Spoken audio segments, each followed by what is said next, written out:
The history is something we should know to make a better future. Please support for our channel by share, subscribe. We provide the truth of history to everyone. The Battle of Midway, turning the tide in the Pacific.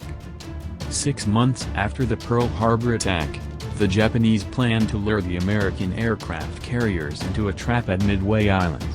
Imperial Japan's overall plan was to extend its defensive perimeter in a counterattack to the U.S. air raid on Tokyo.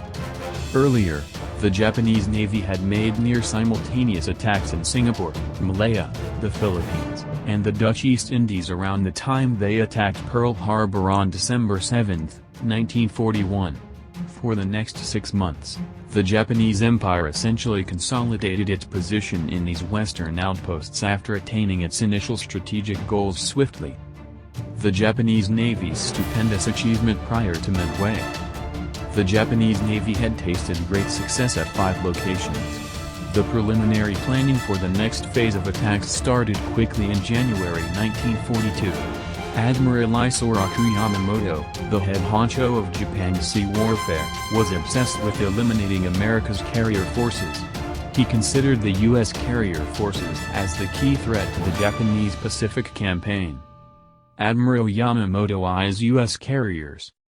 Yamamoto's concern was further heightened in April 1942 when 16 bombers launched from a U.S. carrier bombed targets in several Japanese cities including Tokyo.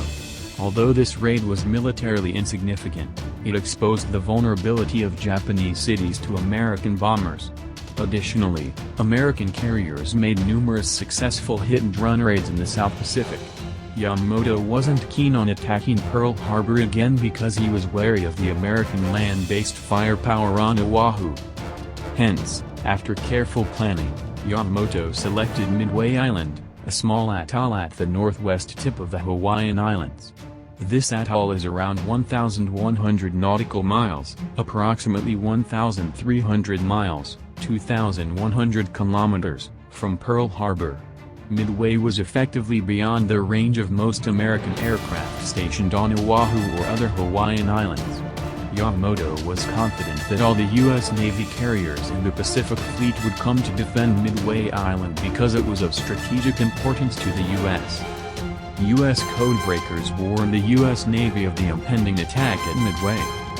Although Midway wasn't important to Japan's overall plans, Yamamoto felt that the Americans would defend it vigorously. The Japanese Navy planned to lure the American carriers to Midway and destroy them. This plan, however, was based on faulty assumptions. The Japanese assumed that the morale of the Americans would be low after the hammering they had taken at Pearl Harbor 6 months ago and the technical defeat that the U.S. Navy had suffered just a month ago at the Battle of the Coral Sea. Hence, the Japanese expected the Americans to react slowly. But this wasn't the case. American codebreakers had already determined the precise date and location of the Japanese Navy's planned attack at Midway. The codebreakers, notable among them being LCDR Joseph J. Rockefort, forewarned the U.S. Navy to plan its own ambush. Yamamoto's faulty battle plan does not provide enough support to Japan's vulnerable carriers. Yamamoto's battle plan was extremely complex. For this plan to work successfully, it would require the careful and timely coordination of several battle groups that were located over hundreds of nautical miles of open sea. Besides, his battle plan was based on optimistic intelligence suggesting that USS Hornet and USS Enterprise were the only carriers that would be available to the Pacific Fleet of the U.S. In the Battle of Midway Island, the Japanese Navy's forces were split into 3 sections. The first section, led by Admiral Chuichi Nagamo, was ahead of the other 2. Each section was located hundreds of miles apart. Although Admiral Nagamo's carriers were to strike against Midway as well as absorb the full force of the American counterattacks, he had just 2 heavy cruisers, 1 light cruiser, 2 battleships, and 12 destroyers. But the trailing sections, led by Admiral Nobutake Kondo and Admiral Isoroku Yamamoto had 2 light cruisers, 4 heavy cruisers, 5 battleships, and 2 light carriers between them. Shockingly, none of the vessels in the trailing sections participated in the action at Midway Islands. and the ones that participated were bombed heavily. Battle of Midway Island, 3–7 of June, 1942. In the Pacific theater of World War II, the Battle of Midway Island was unquestionably a decisive naval battle.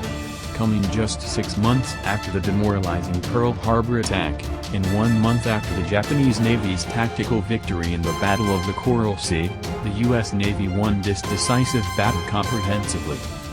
U.S. Navy achieves a resounding victory. The attacking Japanese fleet suffered devastating damage. It was Japan's first sea warfare defeat in almost 80 years. For Japanese Navy, the defeat at Midway was the most stunning and decisive reversal. The U.S. Navy achieved what is acclaimed as the most successful victory in the annals of naval warfare. On June 4, 1942, the U.S. Navy caught the 4 Japanese carriers under Admiral Nagano unprepared for the pre-planned carrier air attack. The attack started at 0930. At 1030, dive bombers hit the carriers relentlessly. The Japanese carriers Soru, Kaga, and Akagi were sunk in quick time. The 4th carrier, Haru, was hit and sunk in the late afternoon. U.S. casualties and losses at Midway Island: 307 killed, 150 aircraft destroyed, 1 destroyer sunk, 1 carrier sunk.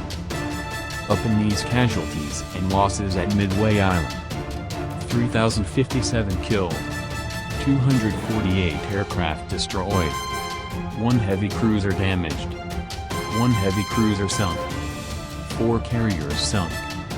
U.S. Navy sinks all 4 Japanese Navy's heavy aircraft carriers and blunts its striking prowess considerably. Although U.S. Navy lost a destroyer and the carrier Yorktown, it blunted the striking power of the Japanese Navy significantly by sinking 4 aircraft carriers in this battle. After the loss at Midway Island, Japan's ability to replace material losses, specifically aircraft carriers, and personnel, particularly well-trained pilots, deteriorated rapidly. Conversely, the massive industrial capabilities of the U.S. made it far easier for the U.S. Navy to replace its losses in quick time. Conclusion: in the Pacific theater, the critical turning point was the resounding victory of the U.S. Navy in the Battle of Midway Island. Admiral Raymond A. Spruance, Admiral Chester W. Nimitz, and Admiral Frank Jack Fletcher adopted successful tactics at Midway Island. They cut the U.S. casualties to just about 1/10 of the Japanese, 307 dead on the U.S. side versus 3,057 dead on the Japanese side. The U.S. Navy also pushed the Japanese Navy onto a defensive position for the remainder of the Second World War.